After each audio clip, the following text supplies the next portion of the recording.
Good afternoon, everyone. We're going to continue reading a chapter a day, and today we're going to read chapter 18.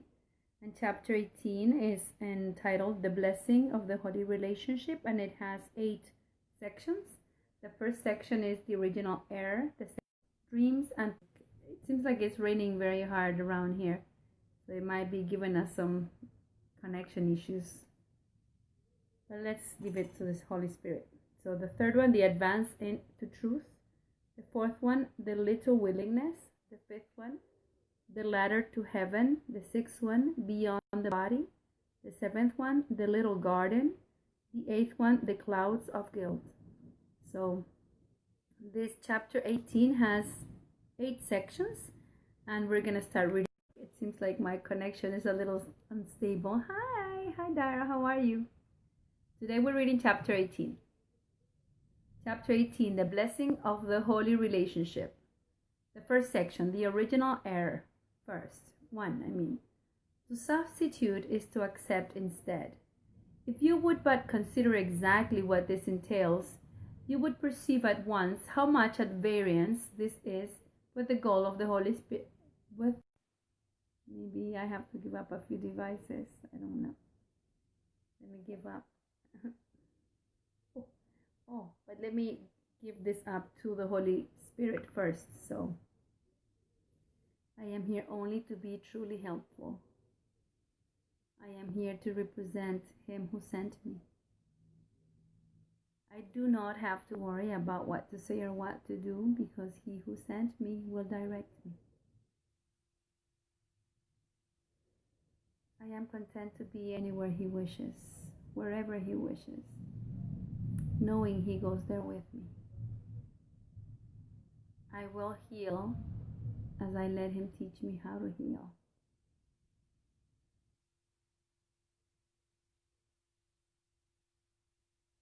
This is a holy instant in which we remember what to remember. Okay, so let me restart that. First section of chapter 18, the 1. To substitute is to accept instead.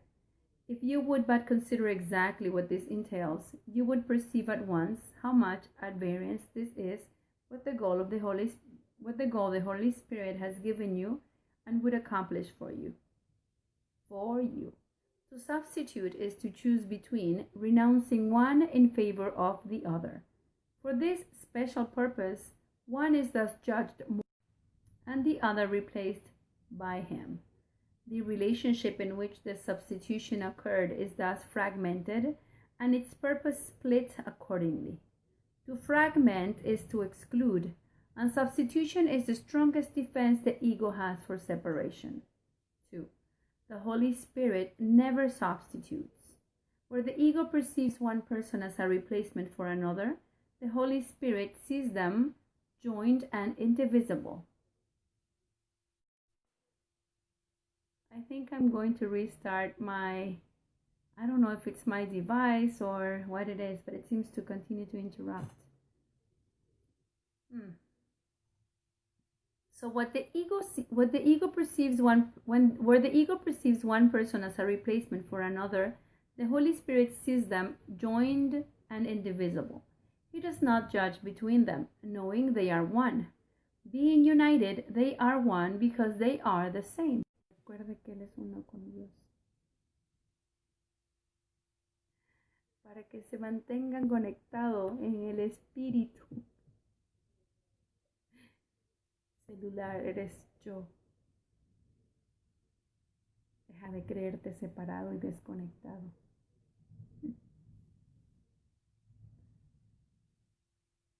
He does not judge between them, knowing they are one. Being united, they are one because they are the same. Substitution is clearly a process in which they are perceived as different. One would unite, the other separate. Nothing can come between what God has joined and what the Holy Spirit sees as one. But everything seems to come between the fragmented relationships the ego sponsors to destroy. 3. The one emotion in which substitution is impossible is love. But fear involves substitution by definition.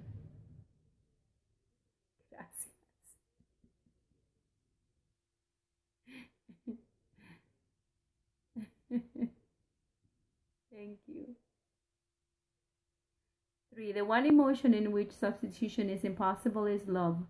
But fear involves substitution by definition, for it is love's replacement. Fear is both a fragmented and fragmenting emotion. It seems to take many forms, and each seems to require a different form of acting out for satisfaction. While this appears to introduce quite variable behavior, a far more serious effect lies in the fragmented perception from which the behavior stems. No one is seen complete. The body is emphasized with special emphasis on certain parts and used as the standard for comparison for either acceptance or rejection, for suitability for acting out a special form of fear. 4. You who believe that God is fear made but one substitution. It has taken many forms because it was the substitution of fragmentation for wholeness. It has become so splintered and subdivided and divided again over and over that it is now almost impossible to perceive it once was one and still is what it was. That one error which brought truth to illusion, infinity to time, and life to death was all you ever made. Your whole world rests upon it. Everything you see reflects it, and every special relationship which you have ever made is part of it. 5.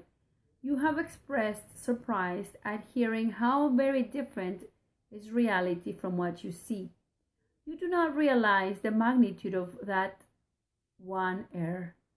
It was so vast and so completely incredible that from it a world of total unreality had to emerge.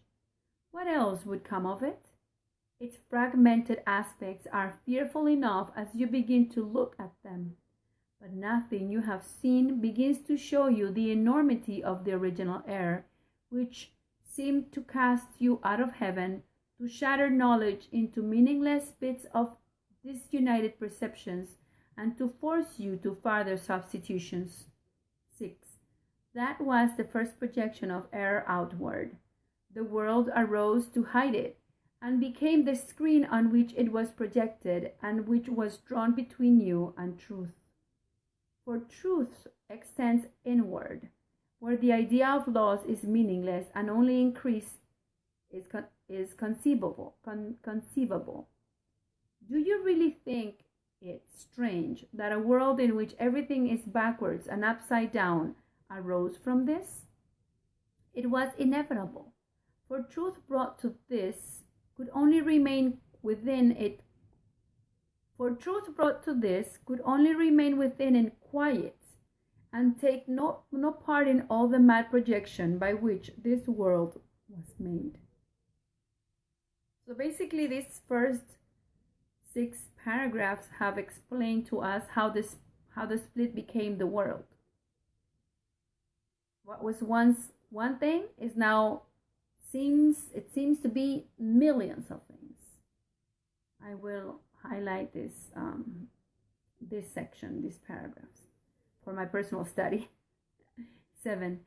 Call it not sin, but madness, for such it was, and so it still remains. Invest it not with guilt, for guilt implies it was accomplished in reality.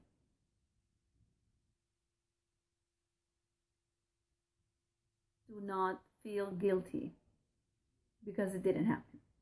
And above all, be not afraid of it. When you seem to see some twisted form of the original error rise to frighten you, say only, God is not fear, but love. And it will disappear. God is not fear, but love. God is not fear, but love. When do we say that? We say it when you seem to see some twisted form of the original error rise to frighten you, say only. That is beautiful. God is not fear, but love. And it will disappear. The truth will save you. It has not left you to go out into the mad world and so depart from you. Inward is sanity. Insanity is outside you. You but believe It is the other way. The truth is outside and the error of guilt within. 8. Your little senseless substitutions, touched with insanity and swirling lightly away on a mad course like a feather dancing insanely in the wind, have no substance. They fuse and merge and separate in shifting and totally meaningless patterns which need not be judged at all. To judge them individually is pointless. Their tiny differences in form are not real differences at all. None of them matters. That they have in common and nothing else.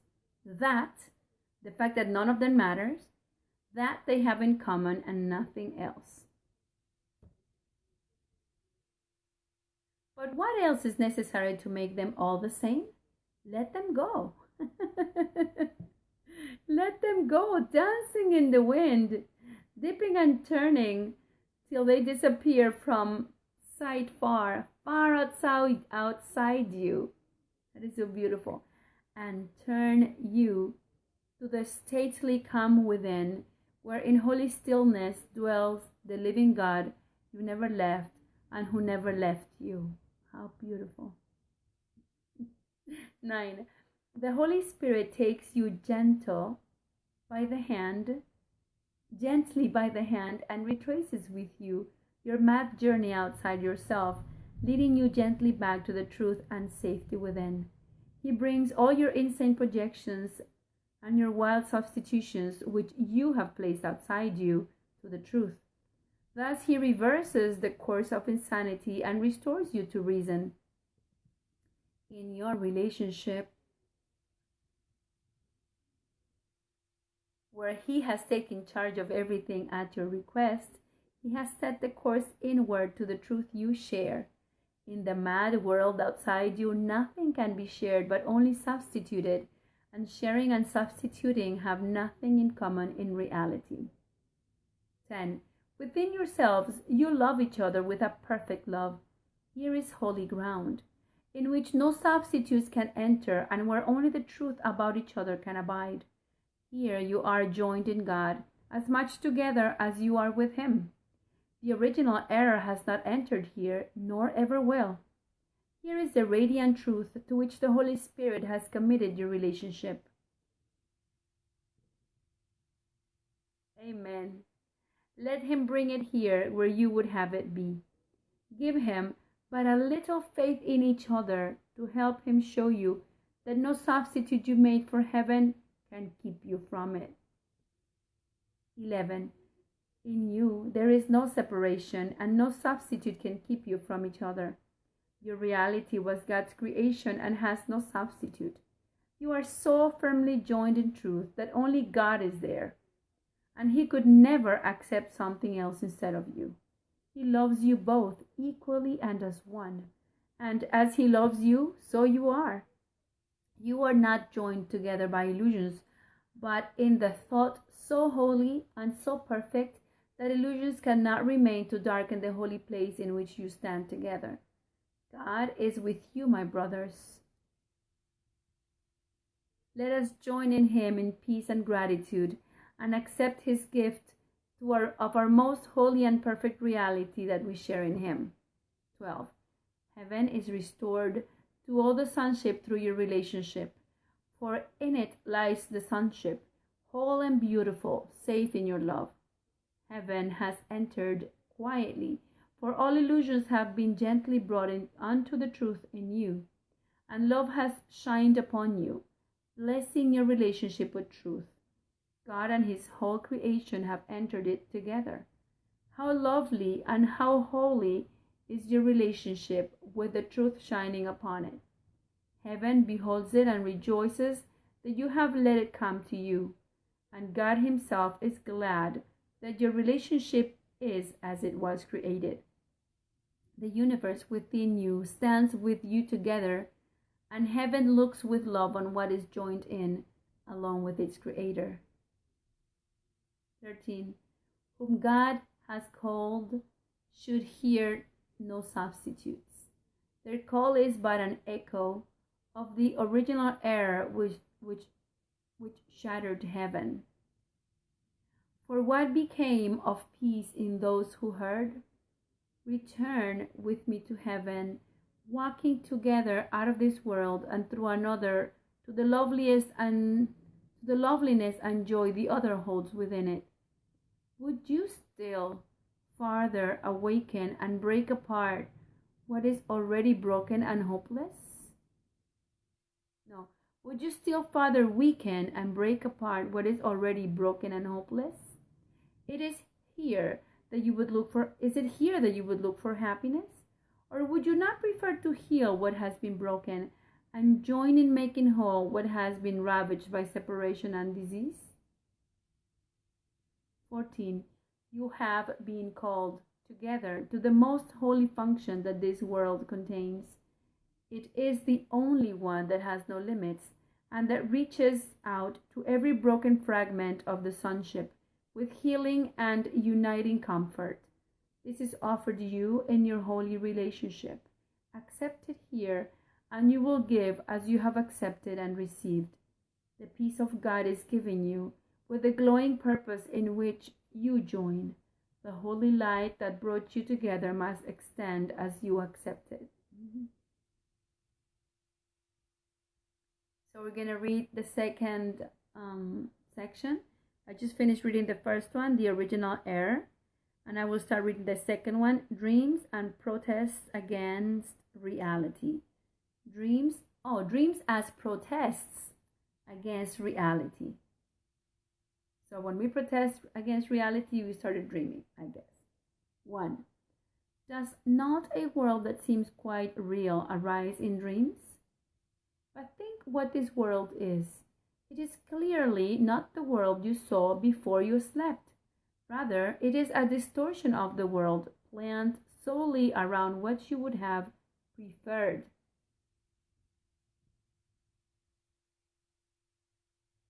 We preferred this world.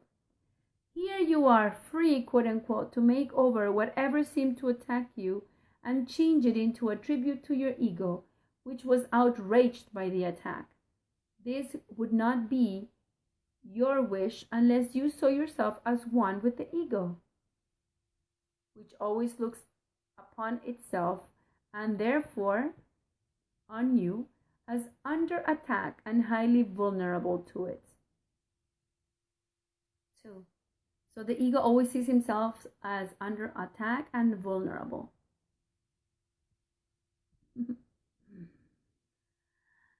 Dreams are chaotic because they are governed by your conflicting wishes, and therefore they have no concern with what is true. So our conflicting wishes govern this dream.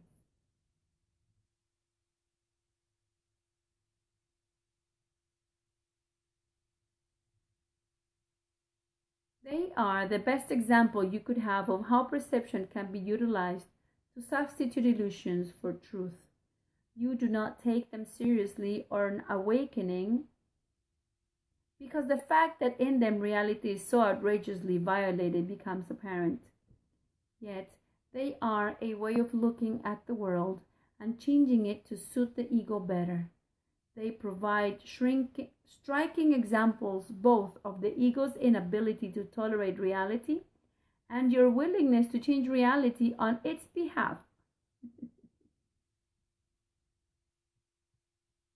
3. You do not find the differences between what you see in sleep and on awaking disturbing.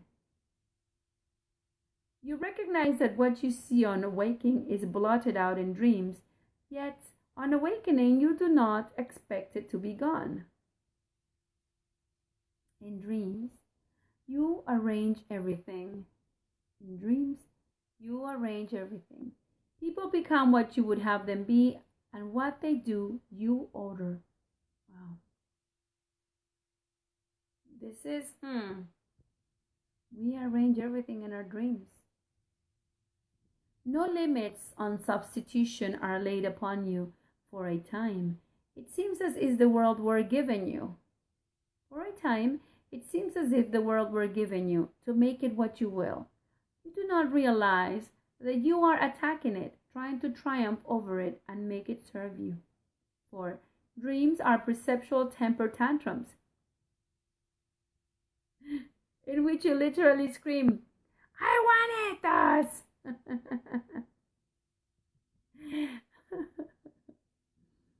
And thus it seems to be, and yet the dream cannot escape its origin. Anger and fear pervade it, and in an instant the illusion of satisfaction is invaded with the illusion of terror.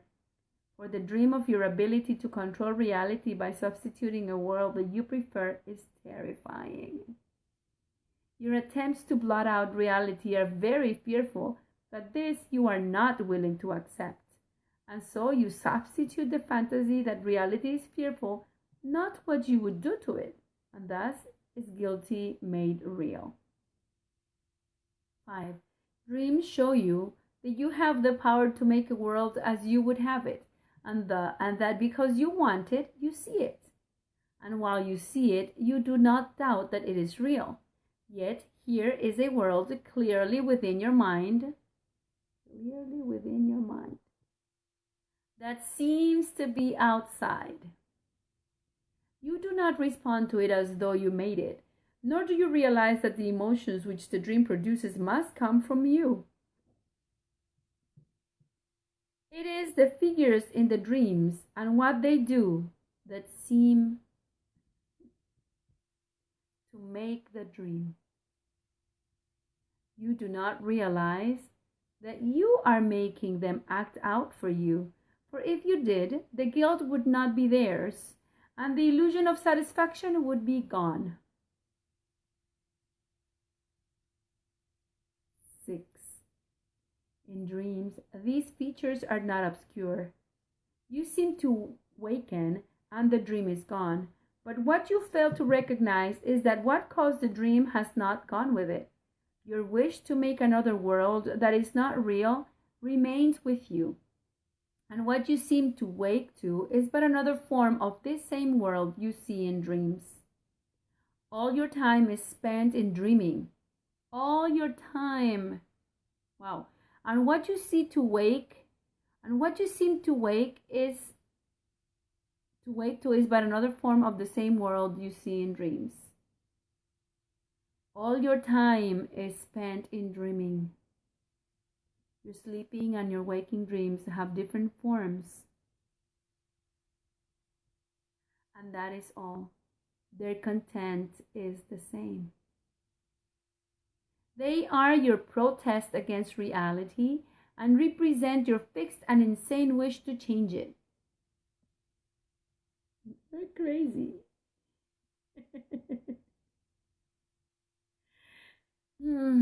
We're crazy. 7. In your waking dreams, the special relationship has a special place. It is the means by which you try to make your sleeping dreams come true. From this you do not waken, and it is this that keeps you asleep. The special relationship is your determination to keep your hold on unreality and to prevent yourself from waking. And while you see more value in sleeping than in waking, you will not let go of it.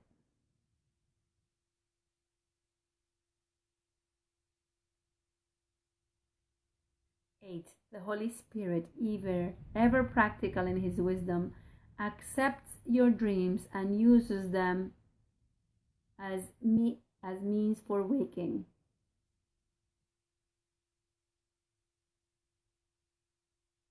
Thank goodness. You would but use them to remain asleep. We once said that the first change before dreams disappear is that your dreams of fear are changed to happy dreams. That is what the Holy Spirit does with your special relationships. He does not destroy it or snatch it away from you, but He does use it differently as a help to make His purpose real to you. Your special relationship will remain not as a source of pain and guilt, but as a source of joy and freedom. It will not be for you alone, for therein lay its misery, as its unholiness kept it as a thing apart, its holiness will become an offering to everyone. 9. Your special relationship will be a means for undoing guilt in everyone blessed through your holy relationship. It will be a happy dream, and one which you will share with all who come within your sight. Through it, the blessing that the Holy Spirit has laid upon it will be extended. Think not that He has forgotten anyone in the purpose He has given you, and think not that He has forgotten you to whom He gave this gift.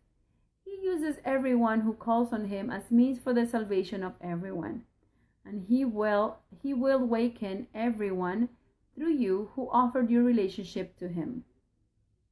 10. If you but recognize His gratitude to you, or mine through His, for we are joined as one in purpose, being of one mind with Him, let not the dream take hold to close your eyes. It is not strange that dreams can make a world that is unreal. The wish to make it is what is incredible.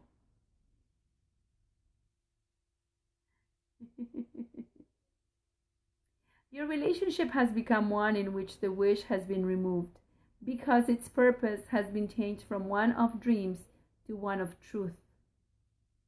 You are not sure of this because you think it may be this that is the dream. You are so used to choosing between dreams, you do not see that you have made at last the choice between the truth and an illusion, and all illusion. 11. Yet heaven is sure. This is no dream. Its coming means that you have chosen truth, and it has come because you have been willing to let your special relationship meet its conditions. In your relationship, the Holy Spirit has gently laid the real world, the world of happy dreams, from which awakening is so easy and so natural. For as your sleeping and waking dreams represent the same wishes in your mind,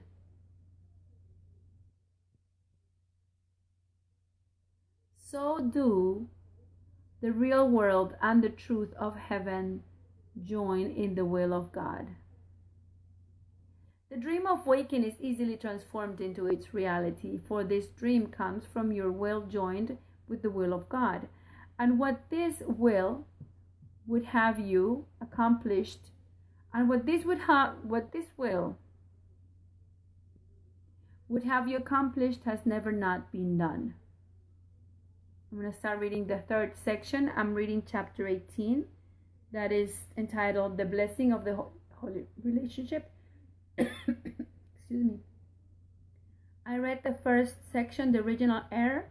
The second one, dreams as protest against reality. And I'll start reading the third section, the advance to truth. Just a minute though. The advance to truth.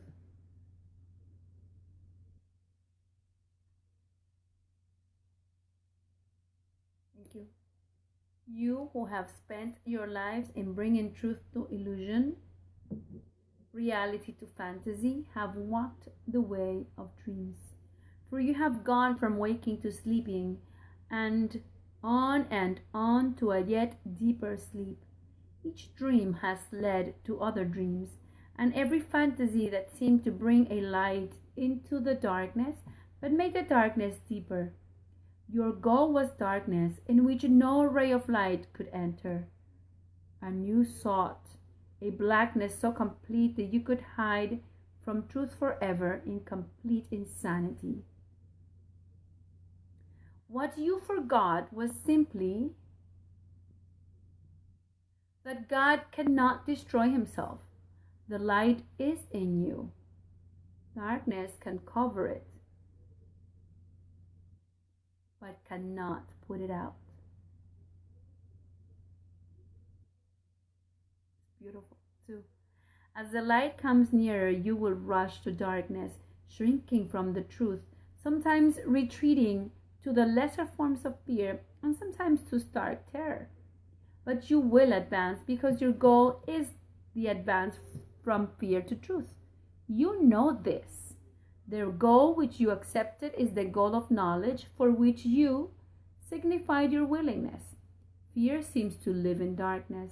When you are afraid, you have stepped back. Let us then join quickly in an instant of light, and it will be enough to remind you that your goal is light. Truth has rushed to meet you since you called upon it. 3. If you knew who walks beside you on this way which you have chosen, fear would be impossible. You do not know, because the journey into darkness has been long and cruel, and you have gone deep into it.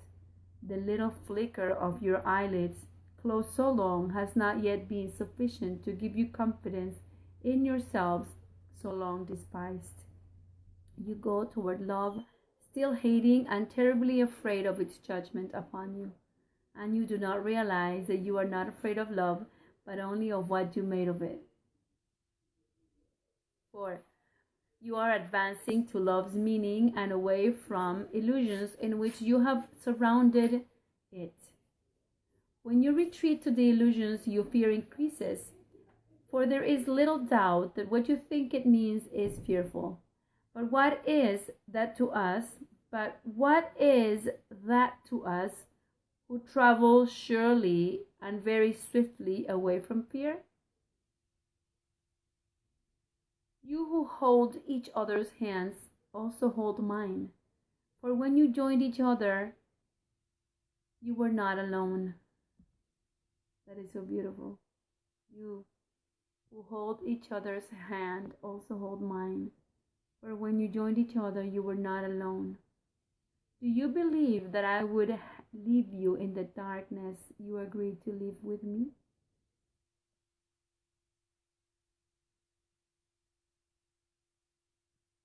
In your relationship is this world's light, and fear must disappear before you now. 5. Be tempted not to snatch away the gift of faith you offer to each other. You will succeed only in frightening yourselves.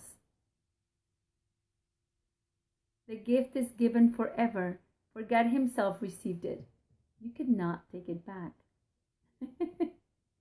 You have accepted God. The holiness of your relationship is established in heaven.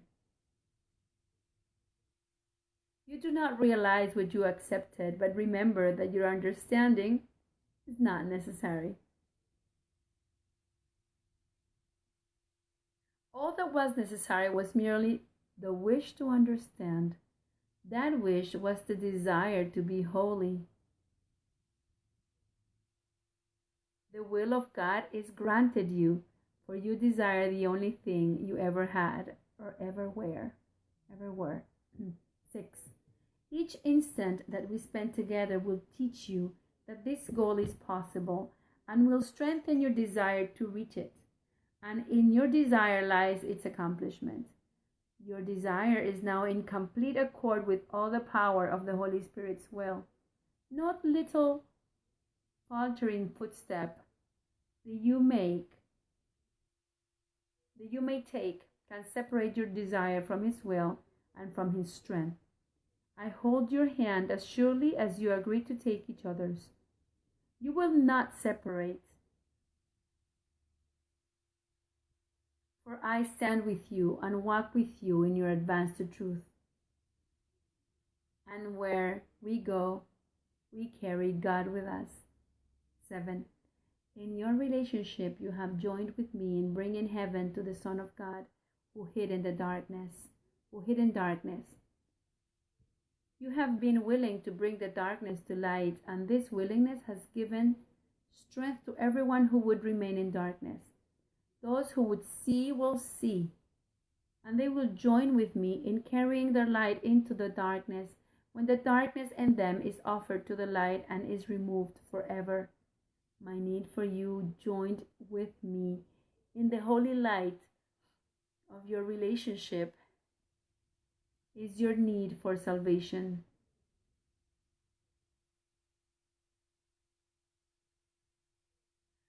Would I not give you what you gave me? For when you joined each other, you answered me. 8.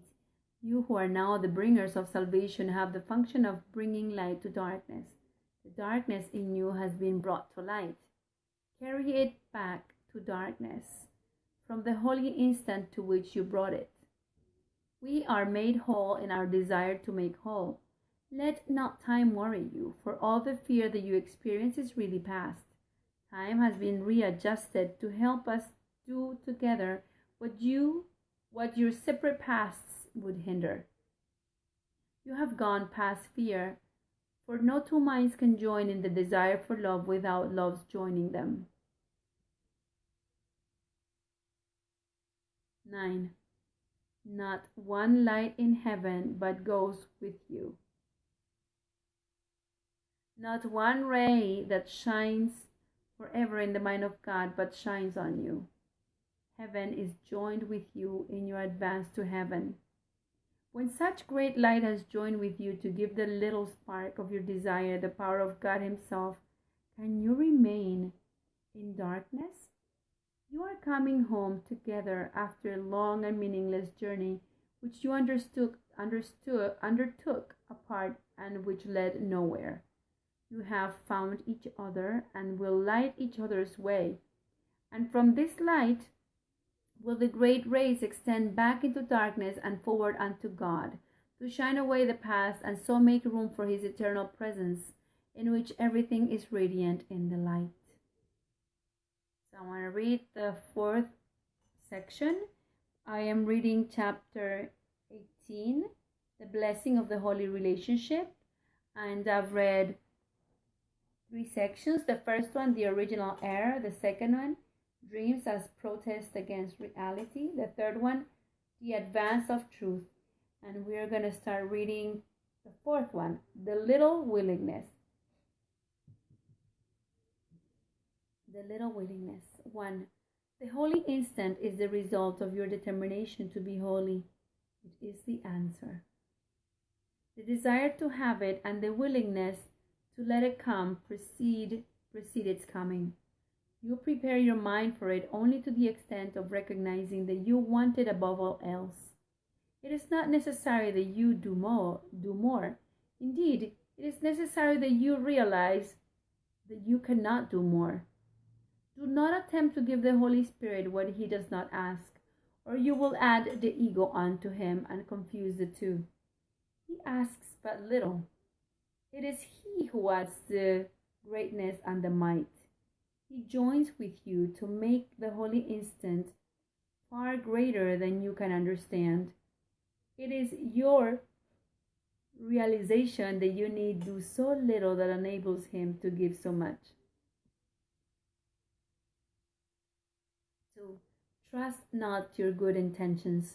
They are not enough, but trust implicitly your willingness, whatever else may enter.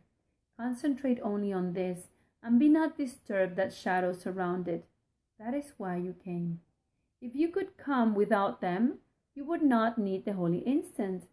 Come to it not in arrogance, assuming that you must achieve the state its coming brings with it. The miracle of the holy instant lies in your willingness to let it be what it is. And in your willingness for this lies also your acceptance of yourself and as you were meant to be. 3. Humility will never ask that you remain content with littleness, but it does require that you be not content with less than greatness that comes not of you. Your difficulty with the holy instant arises from your fixed conviction that you are not worthy of it. And what is this but the determination to be as you would make yourself? God did not create His dwelling place unworthy of Him. And if you believe He cannot enter where He wills to be, you must be interfering with His will. 4. You do not need the strength of willingness to come from you, but only from His will. The holy instant does not come from your little willingness alone. It is always the result of your small willingness combined with the unlimited power of His will.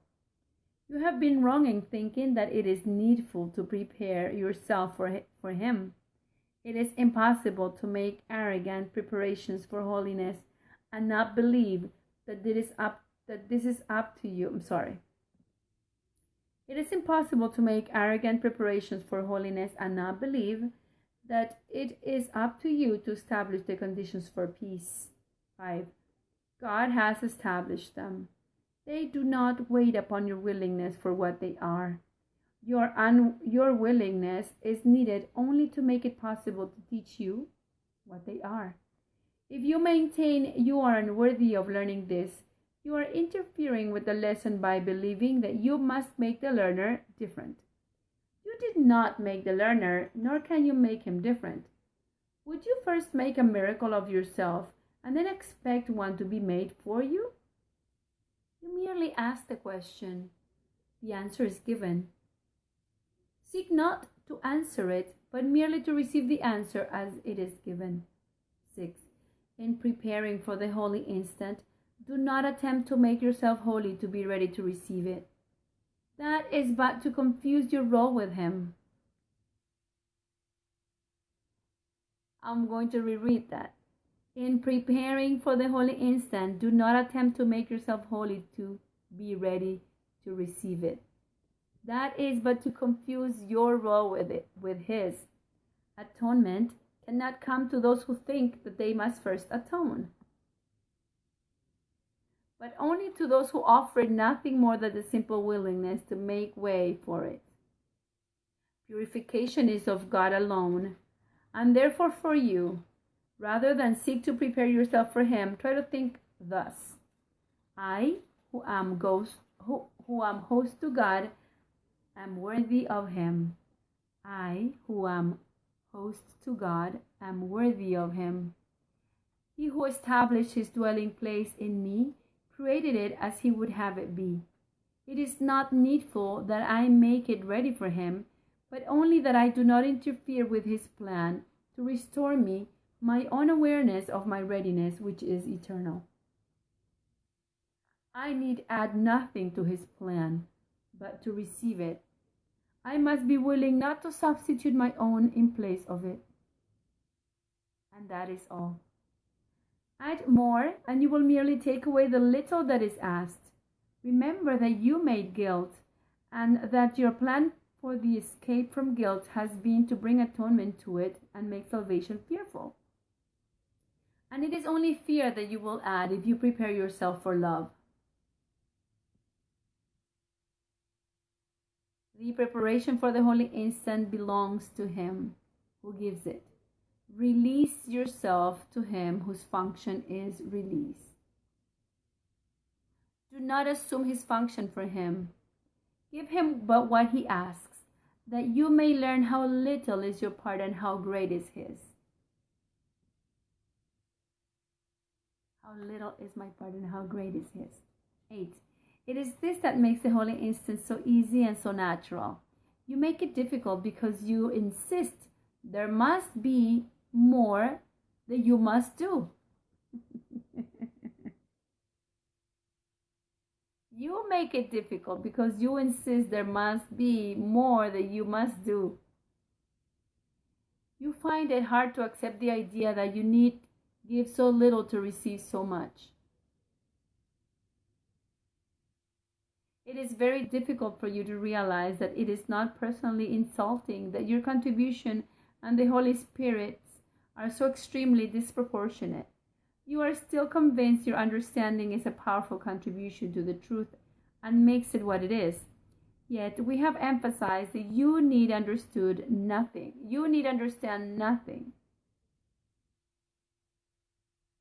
Salvation is easy just because it asks nothing that you cannot give right now. 9. Forget not that it has been your decision to make everything that is natural and easy for you impossible. What you believe to be impossible will be if God so wills it.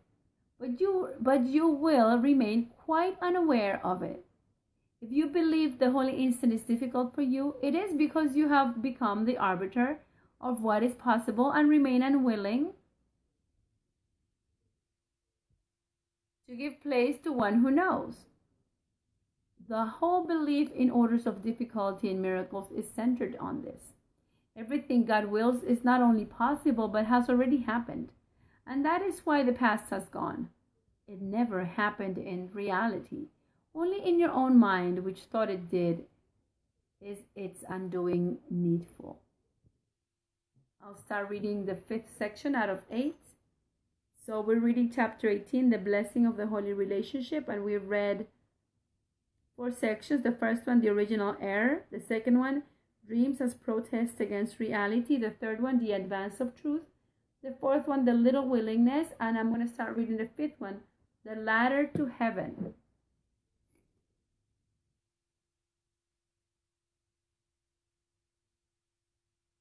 One.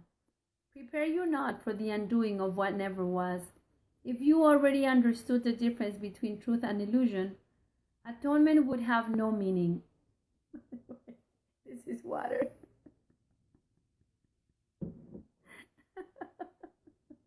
That was the ego right there saying, hey, they're going to think you're drinking beer. But it's water. I'm sorry, I surrendered that to the Holy Spirit. That was an ego thought. I'm going to restart reading. Section 5, the ladder to heaven. 1. Prepare you not for the undoing of what never was.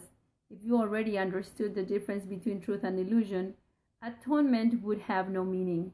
The holy instant, your holy relationship, the Holy Spirit's teaching, and all the means by which salvation is accomplished would have no purpose.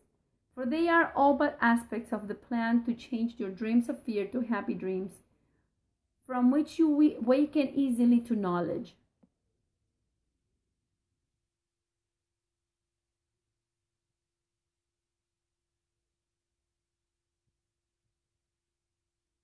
Put yourself not in charge of this, for you cannot distinguish between advance and retreat. Some of your greatest advances you have judged as failures, and some of your deepest retreats you have evaluated as success. 2. Never approach the holy instant after you have tried to remove all fear and hatred from your mind. Never approach the holy instant after you have tried to remove all fear and hatred from your mind. That is its function. So whenever we are afraid and we feel hate, we need to call on for a holy instant. That is what it's for, removing the fear and the hatred. Never attempt to overlook your guilt before you ask the Holy Spirit's help. So if we feel guilty, we ask for the Holy Spirit's help. Forgiveness is His function. Hi, Redito.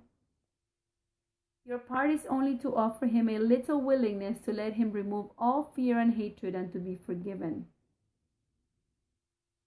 On your little faith, joined with His understanding, He will build your part in the atonement and make sure that you fulfill it easily. And with Him, you will build a ladder planted in the solid rock of faith and rising even to heaven. Nor will you use it to ascend to heaven alone. 3. Through your holy relationship, reborn and blessed in every holy instant which you did not arrange, thousands will rise to heaven with you. Could you plan for this? Or could you prepare yourselves for such a function? Yet it is possible because God wills it. Nor will He change His mind about it. The means and purpose both belong to Him.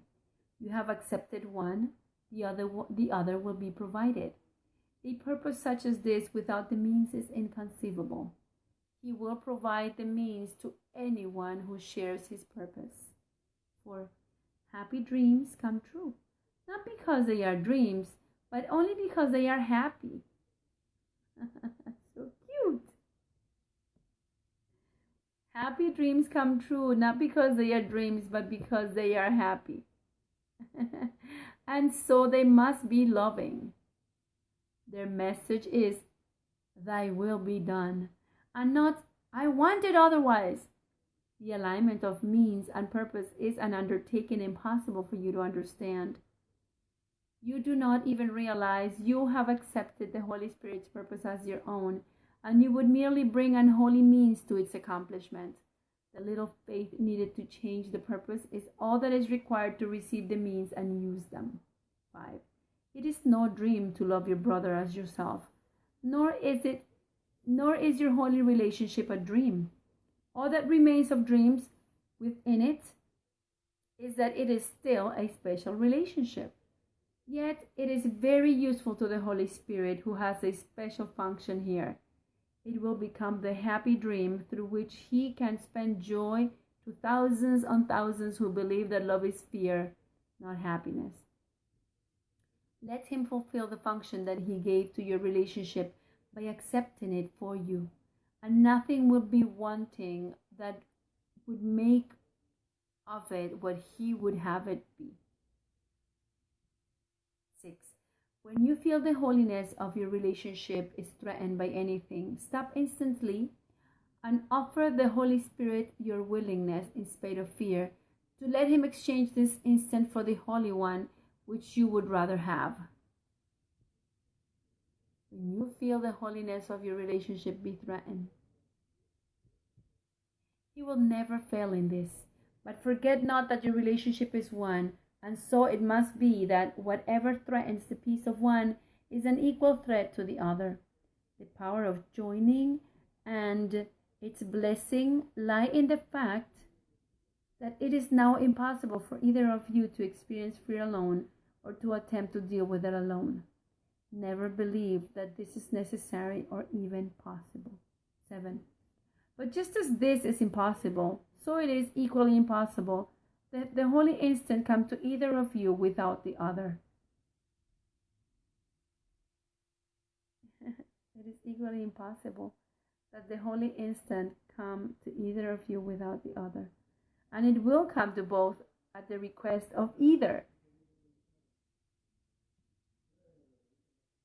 Whichever is saner at the time when threat is perceived should remember how deep is his indebtedness to the other and how much gratitude is due him, and be glad that he can pay his debt by bringing happiness to both. Let him remember this and say, Hi. I desire this holy instant for myself, that I may share it with my brother, whom I love. It is not possible that I can have it without him, nor he without me. Yet it is wholly possible for us to share it now. And so I choose this instant as the one to offer to the Holy Spirit, that his blessing may descend on us and keep us both in peace. It's such a beautiful prayer. So we just finished reading the 5th section out of 8 of the 18th chapter. The 18th chapter is entitled The Blessing of the Holy Relationship. It has 8 sections. We've read 5. The first one, the original error. The second one, dreams as protests against reality. The third one, the advance of truth. The fourth one, the little willingness. The fifth one, the ladder to heaven. And we will start reading the 6th one, beyond the body. Yes, beyond the body. 1. There is nothing outside you. That is what you must ultimately learn, for it is in that realization that the kingdom of heaven is restored to you. For God created only this, and he did not depart from it, nor leave it separate from himself. The kingdom of heaven is the dwelling place of the Son of God, who left nor his Father and dwells not apart from him. Heaven is not a place or a condition. It is merely an awareness of oneness, and the knowledge that there is nothing else, nothing outside this oneness, and nothing else within. Heaven is not a place or a condition.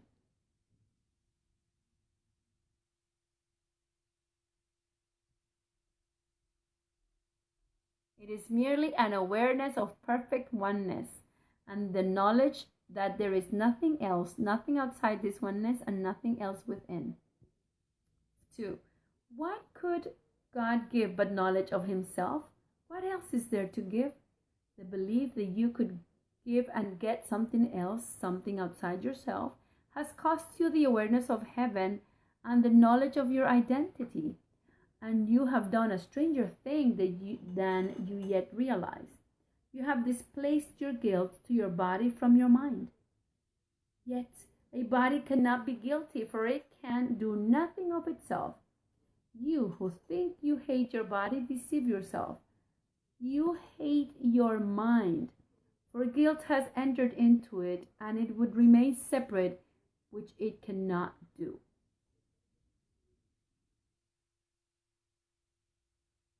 Three, minds are joined, bodies are not. Only by assigning to the mind the properties of the body does separation seem to be possible. And it is mind that seems to be fragmented and private and alone. It's guilt which keeps it separate. Guilt keeps the mind separated.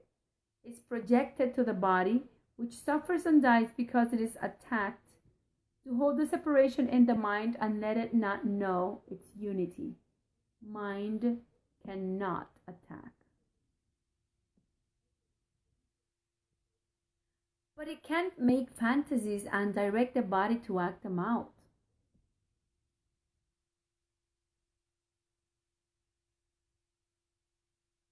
But it is never what the body does that seems to satisfy. Unless the mind believes the body is actually acting out its fantasies, it will attack the body by increasing the projection of its guilt upon it. 4. In this, the mind is clearly delusional. It cannot attack, but maintains it can. It cannot attack, but maintains it can, and uses what it does to hurt the body to prove it can. The mind cannot attack, but it can deceive itself, and this is all it does when it believes it has attacked the body. It can project its guilt, but it will not lose it through projection. And though it clearly can misperceive the function of the body, it cannot change its function from what the Holy Spirit establishes it to be. The body was not made by love, but love does not condemn, and it can use it lovingly, respecting what the Son of God has made and using it to save him from illusions. 5. Would you not have the instruments of separation reinterpreted as means for salvation and used for purposes of love?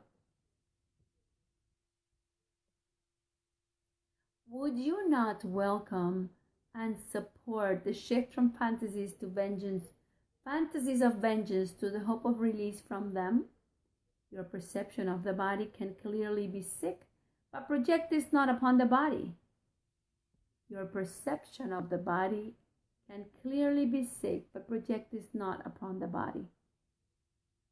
For you wish to make destructive what cannot destroy can have no real effect at all. And what God created is only what he would have it be, being his will. 6. You cannot make his will destructive.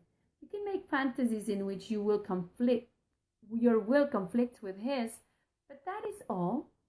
And it is insane to use the body as the scapegoat for guilt, directing its attack and blaming it for what you wished it to do.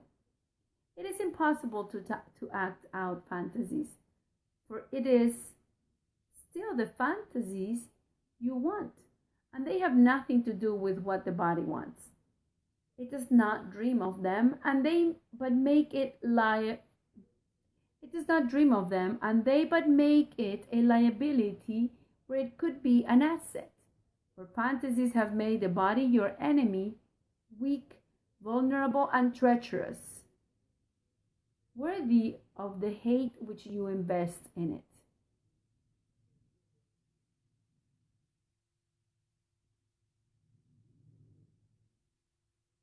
7.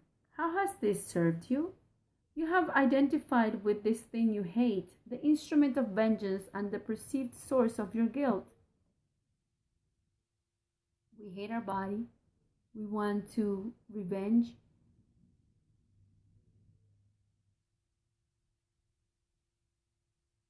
and we blame the body for our guilt. You have done this to a thing that has no meaning, proclaiming it to be the dwelling place of the Son of God and turning it against him. This is the host of God that you have made. And neither God nor his most holy Son can enter and abide which harbors hate, and where you have sown the seeds of vengeance, violence, and death. 8. This thing you made to serve your guilt stands between you and other minds. The minds are joined, but you do not identify with them. You see yourself as locked in a separate prison, remote and unreachable, as incapable of reaching out as being reached. You hate the prison that you made and would destroy it. Yet you would not escape from it, leaving it unharmed, without your guilt upon it. But only thus can you escape. The home of vengeance is not yours. The place you set aside to house your hatred is not a prison, but an illusion of yourself.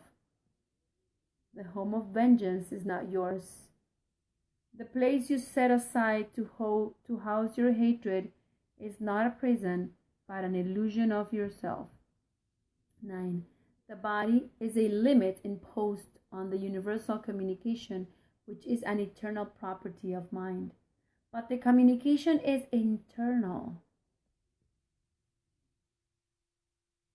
Mind reaches to itself. It is not made up of different parts which reach each other. It does not go out. Within itself, it has no limits, and there is nothing outside it. It encompasses everything. It encompasses you entirely, you within it, and it within you.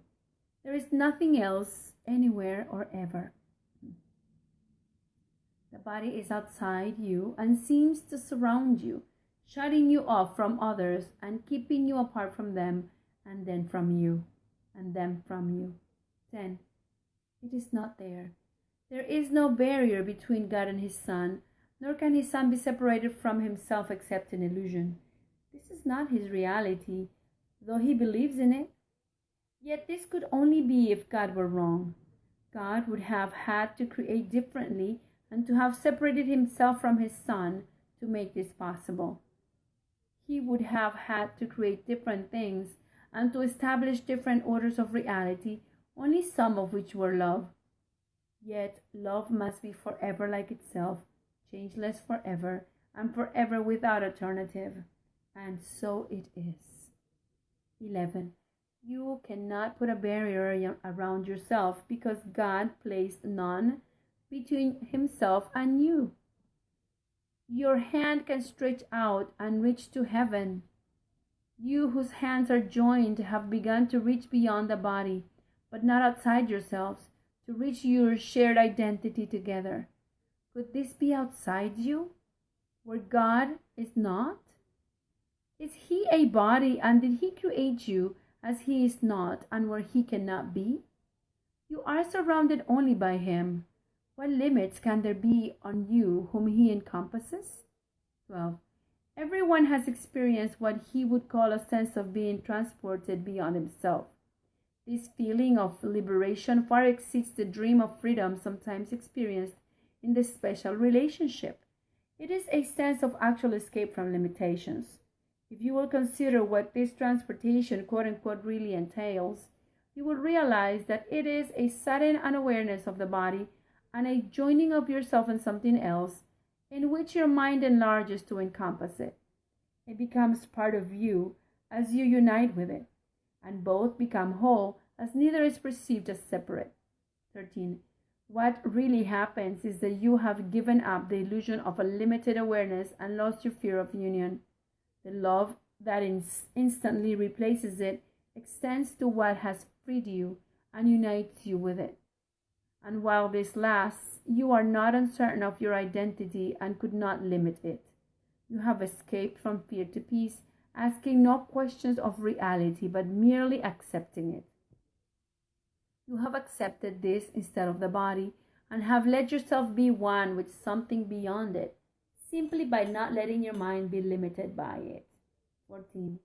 This can occur regardless of the physical distance that seems to be between you and what you join, regardless of your respective positions in space and of your differences in size and seeming quality. Time is irrelevant. It can occur with something past, present, or anticipated. The something, quote unquote, can be anything and anywhere. A sound, a sight, a thought, a memory, even a more general idea without specific reference. But in every case, you join it without reservation because you love it and would be with it. So you rush to meet it, letting your limits melt away, suspending all the laws your body obeys and gently setting them aside. 15. There is no violence at all in this escape. The body is not attacked, but merely properly perceived. It does not limit you merely because you would not have it so. You are not really lifted out, quote unquote, of it. It cannot contain you. You go where you would be, gaining nor losing a sense of self. In this instance of release from physical restrictions, you experience much of what happens in the holy instant, the lifting of the barriers of time and space, the sudden experience of peace and joy, and above all, the lack of awareness of the body, and of the questioning whether or not all this is possible. It is possible because you want it. 16. The sudden expansion of the self that takes place with your desire for it is the irresistible appeal the holy instant holds. It calls to you to be yourself within its safe embrace. There are the laws of limit lifted for you, to welcome you to openness of mind and freedom. Come to this place of refuge where you can be yourself in peace, not through destruction, but through a breaking out, quote unquote, but merely, not through destruction, nor through a breaking out, quote unquote, but merely by a quiet melting in, quote unquote. For peace will join you there, simply because you have been willing to let go the limits you have placed on love and joined in where it is and where it led you in answer to its gentle call to be at peace. So we just finished reading the 6th section out of 8, and we're getting ready to read the 7th one. Just a minute, please. Sip of water.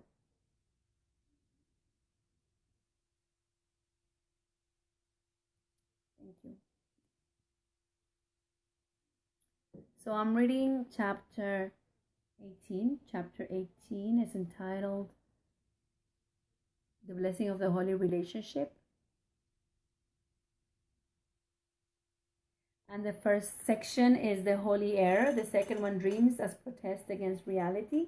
The third one, the advance to truth. The fourth one, the little willingness. The fifth one, the ladder to heaven. The sixth one, beyond the body. And I am going to start reading the 7th one, the little garden. The little garden. 1. It is only the awareness of the body that makes love seem limited. For the body is a limit on love.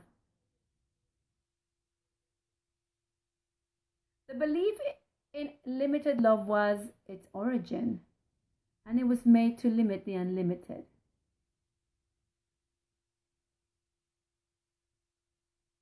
Think not that this is merely allegorical, for it was made to limit you. Can you, who see yourself within a body, know yourself as an idea? Can you know yourself as an idea? Everything you recognize, you identify by externals, something outside yourself. You cannot even think of God without a body or some form you think you recognize. The body cannot know. And while you limit your awareness to its tiny senses, You will not see the grandeur that surrounds you. 2. God cannot come into a body, nor can you join him there. Limits on love will always seem to shut him out and to keep you apart from him. The body is a tiny fence around a little part of a glorious and completely limitless idea. It draws a circle, infinitely small, around a very little segment of heaven, splintered from the whole, proclaiming that within it is your kingdom.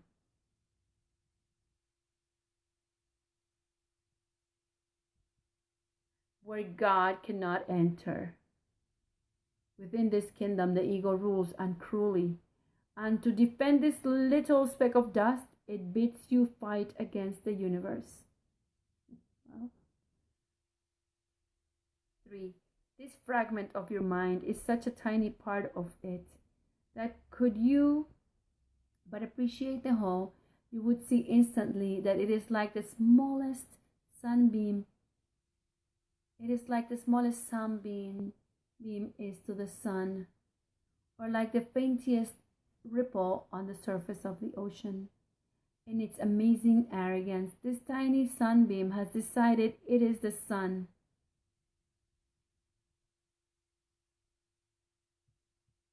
This almost imperceptible ripple hails itself as the ocean. Think how alone and frightened is this little thought, this infinitesimal illusion holding itself apart against the universe.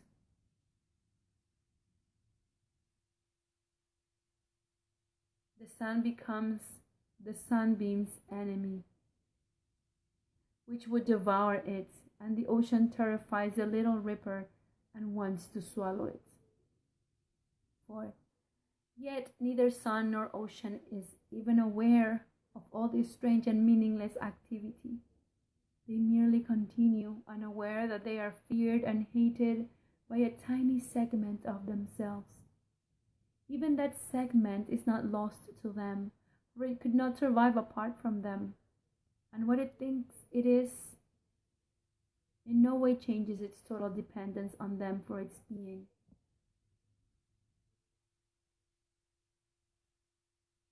Its whole existence still remains in them. Without the sun, the sunbeam would be gone. The ripple without the ocean is inconceivable. 5. Such is the strange position in which those in a world inhabited by bodies seem to be. Each body seems to house a separate mind, a disconnected thought, living alone and in no way joined to the thought by which it was created. Each of the tiny fragments seem to be self-contained, needing each other for some things, but by no means totally dependent on their one creator for everything and needing the whole to give them any meaning. For by themselves they do mean nothing, nor have they any life apart and by themselves. 6. Yet, like the sun and ocean, yourself continues, unmindful that this tiny part regards itself as you.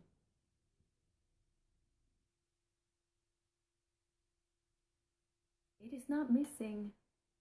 It could not exist if it were separate, nor would the whole be whole without it.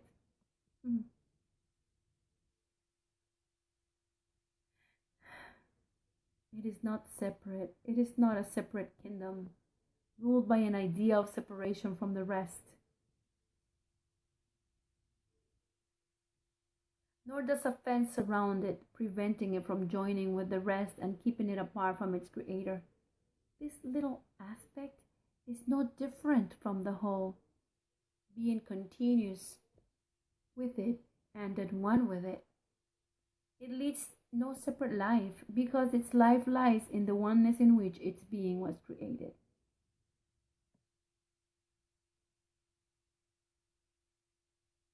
Seven.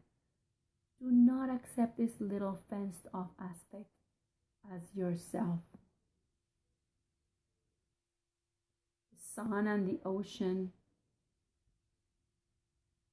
are as nothing beside what you are.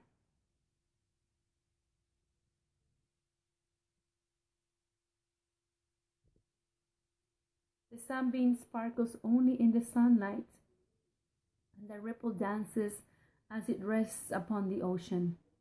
Yet in neither sun nor ocean is the power that rests in you. Would you remain within your tiny kingdom a sorry king, a bitter ruler of all he surveys, who looks on nothing but who would still die to defend it? This little self is not your kingdom. Arched high above it and surrounding it with love is a glorious whole, which offers all its happiness and deep content to every part. 8. The little aspect that you think you set apart is no exception. Love knows no bodies and reaches to everything created like itself. Its total lack of limit is its meaning. It is completely impartial in its giving, encompassing only to preserve and keep complete what it would give. In your tiny kingdom, you have so little. Should it not then be there that you would call on love to enter? Look at the desert, dry and unproductive, scorched and joyless, that makes up your little kingdom. And realize the life and joy that love would bring to it from where it comes and where it would return with you. 9.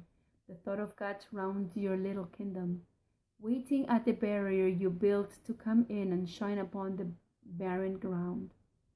See how life springs up everywhere. The desert becomes a garden, green and deep and quiet, offering rest to those who lost their way and wander in the dust. Give them a place of refuge, prepared by love for them where once a desert was. And everyone you welcome will bring love with him from heaven for you. They enter one by one into this holy place, but they will not depart as they had come alone. The love they brought with them will stay with them, as it will stay with you. And under its beneficence, your little garden will expand and reach out to everyone who thirsts for living water, but has grown too weary to go on alone. 10. Go out and find them, for they bring yourself with them, and lead them gently to your quiet garden and receive their blessing there.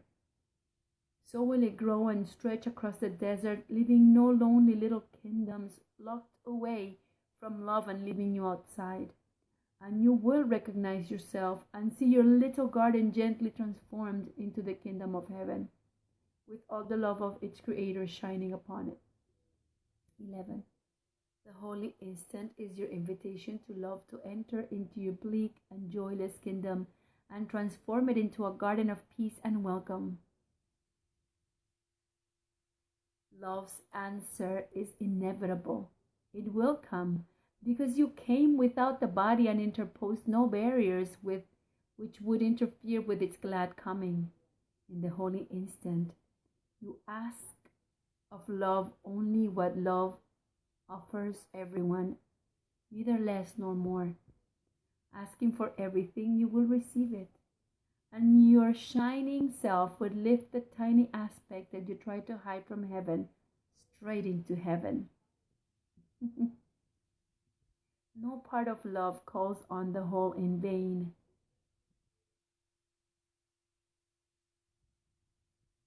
No son of God remains outside his fatherhood.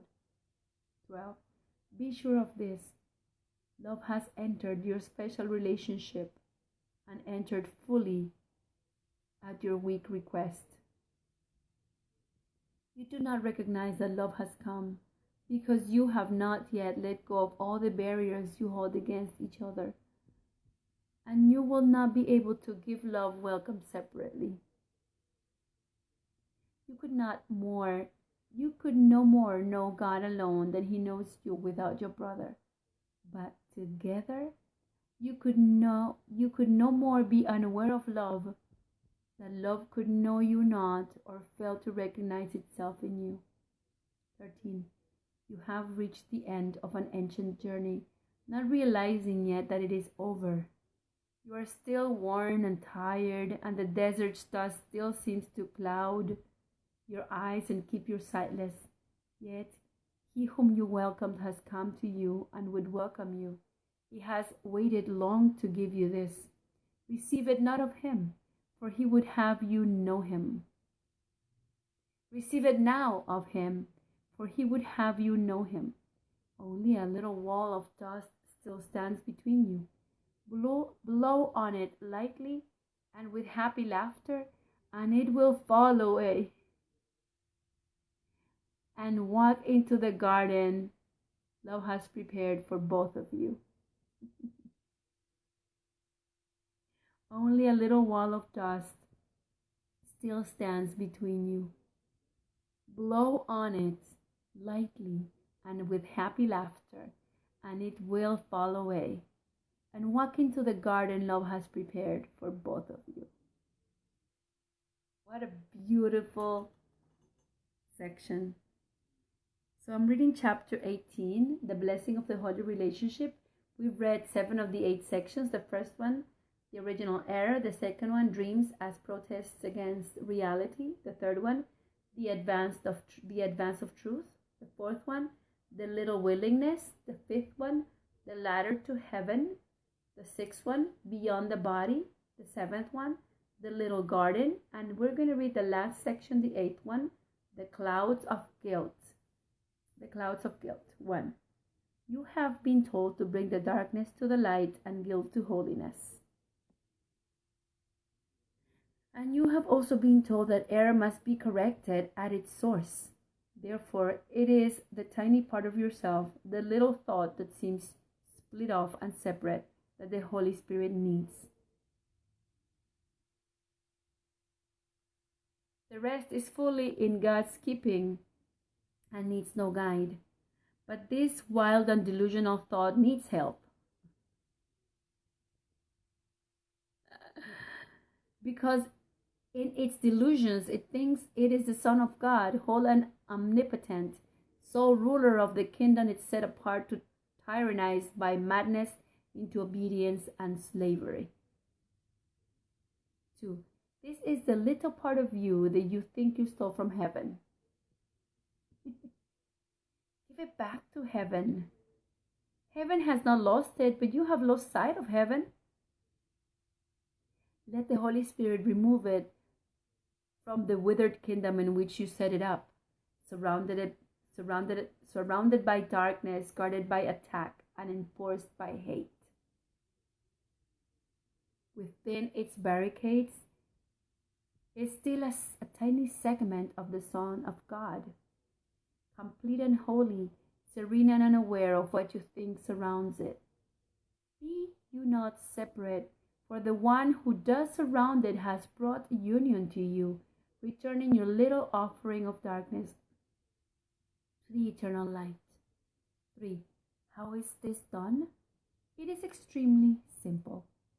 Being based on what this little kingdom really is, the barren sands, the darkness, and the lifelessness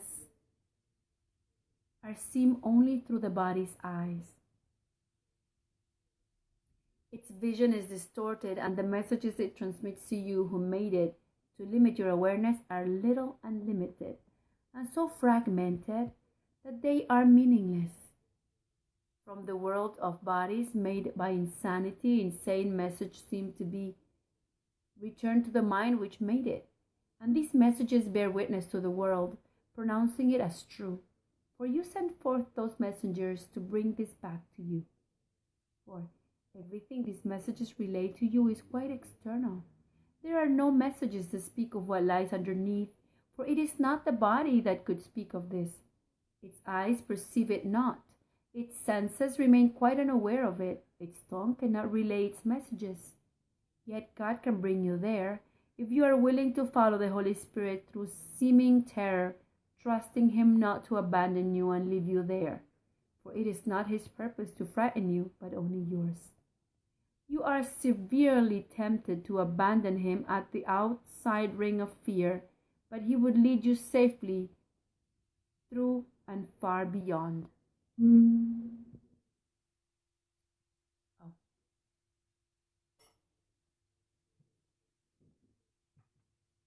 My phone needs charging, just a minute.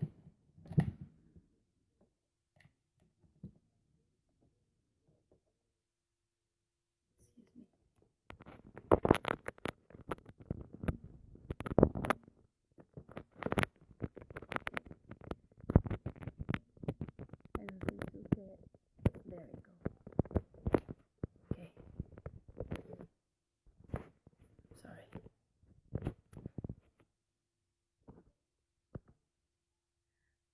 5. The circle of fear lies just below the level the body sees and seems to be the whole foundation on which the world is based. The circle of fear lies just below the level the body sees and seems to be the whole foundation on which the world is based. Here are all the illusions and the twisted thoughts, all the insane attacks, the fury, vengeance, and betrayal that were made to keep the guilt in place, so that the world could rise from it and keep it hidden.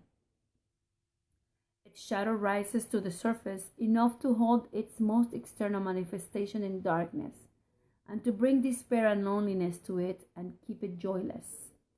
But its intensity is veiled by its heavy coverings and kept apart from what was made to keep it hidden. 6. The body cannot see this, for the body arose from this for its protection.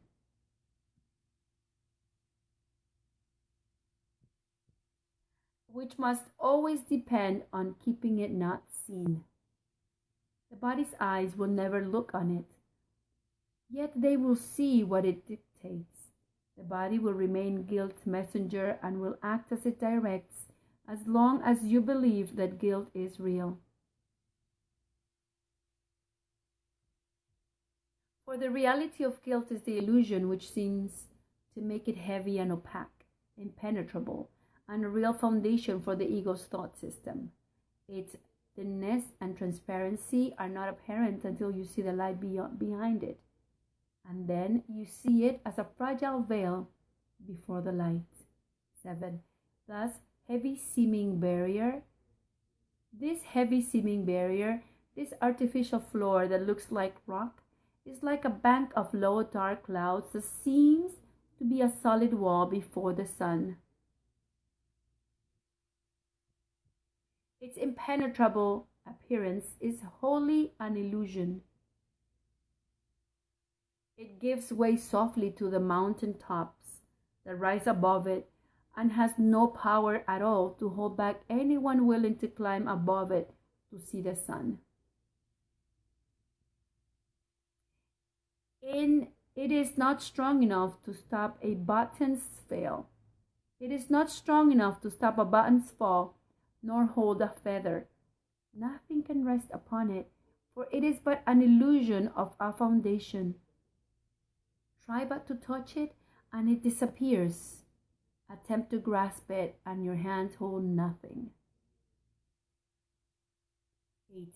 Yet, in this cloud bank, it is easy to see a whole world rising, a solid mountain range, a lake, a city, all arise in your imagination. And from the clouds, the messengers of your perception return to you, assuring you that it is all there.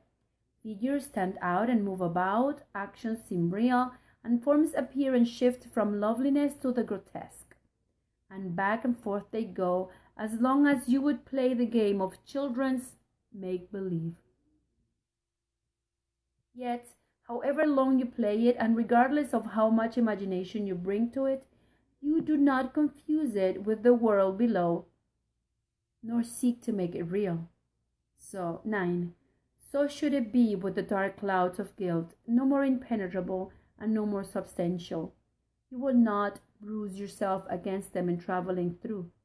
Let your guide teach you of their unsubstantial nature as he leads you past them, for beneath them is a world of light.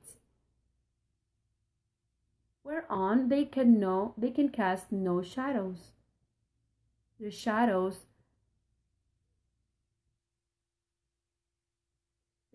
lie upon the world beyond them, still farther from the light. But from them to the light their shadows cannot fall. This world of light, this circle of brightness, is the real world, where guilt meets with forgiveness. Here the world outside is seen anew, without the shadow of guilt upon it. 10. Here are you forgiven, for here you have forgiven everyone. Here is the new perception, where everything is bright and shining with innocence, washed in the waters of forgiveness, and cleansed of every evil thought you laid upon it. Here there is no attack upon the Son of God, and you are welcome. Here is your innocence, waiting to clothe you and protect you and make you ready for the final step in the journey inward. Here are the dark and heavy garments of guilt laid by and gently replaced by purity and joy. 11. Yet even forgiveness is not the end. Forgiveness does make lovely, but it does not create. It is the source of healing, but it is the messenger of love and not its source.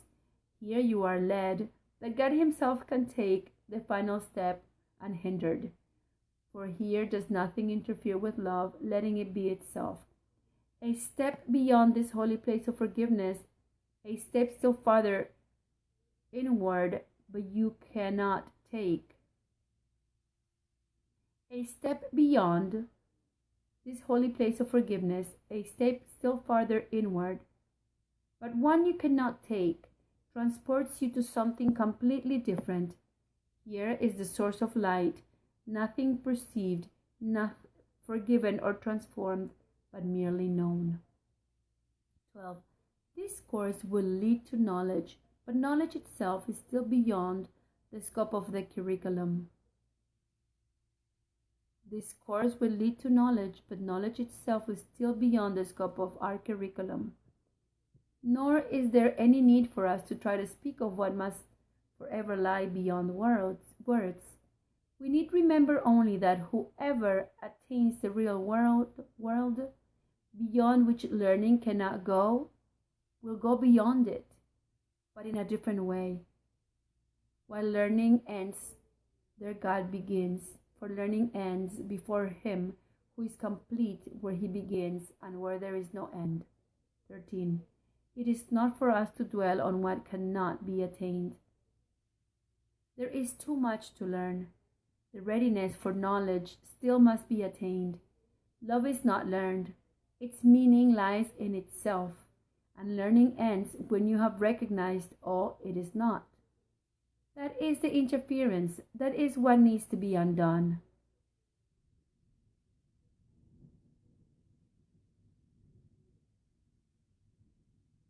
Love is not learned because there never was a time in which you knew it not. Learning is useless in the presence of your Creator, whose acknowledgement of you and yours of Him so far transcends all learning that everything you learned is meaningless, replaced forever by the knowledge of love and its one meaning. 14. Your relationship has been uprooted from the world of shadows, and its unholy purpose has been safely brought through the barriers of guilt, washed with forgiveness, and set shining and firmly rooted in the world of light. From there it calls to you to follow the course it took, lifted high above the darkness and gently placed before the gates of heaven. The holy instant in which you were united is but a messenger of love, sent from beyond forgiveness to remind you of all that lies beyond it. Yet it is through forgiveness that it will be remembered. 15. And when the memory of God has come to you in the holy place of forgiveness, you will remember nothing else, and memory will be as useless as learning, and your only purpose will be creating. Yet, this you cannot know until every perception has been cleaned unpurified, and finally removed forever.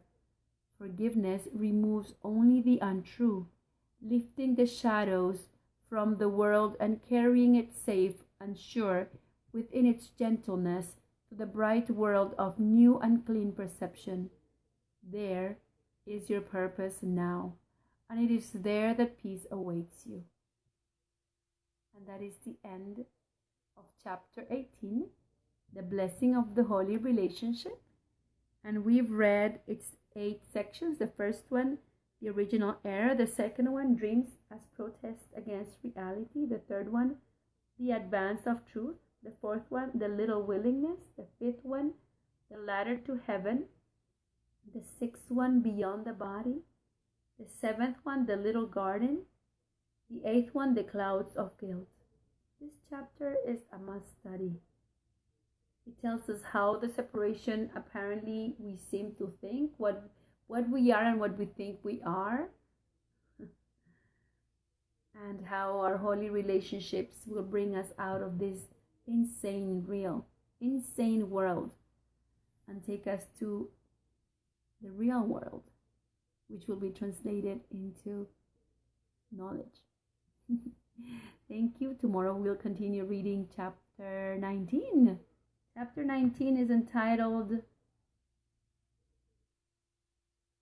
From Sin to Peace, and it has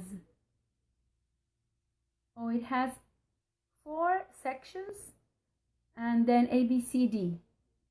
It's a beautiful chapter, so if you feel inspired and you will to accompany me, I will probably be reading it early in the morning tomorrow. Thank you. Thank you for wanting to awake. Thank you for wanting to remember that we are one with our Creator. There is no separation because it was impossible. Thank you, Holy Spirit and Jesus Christ.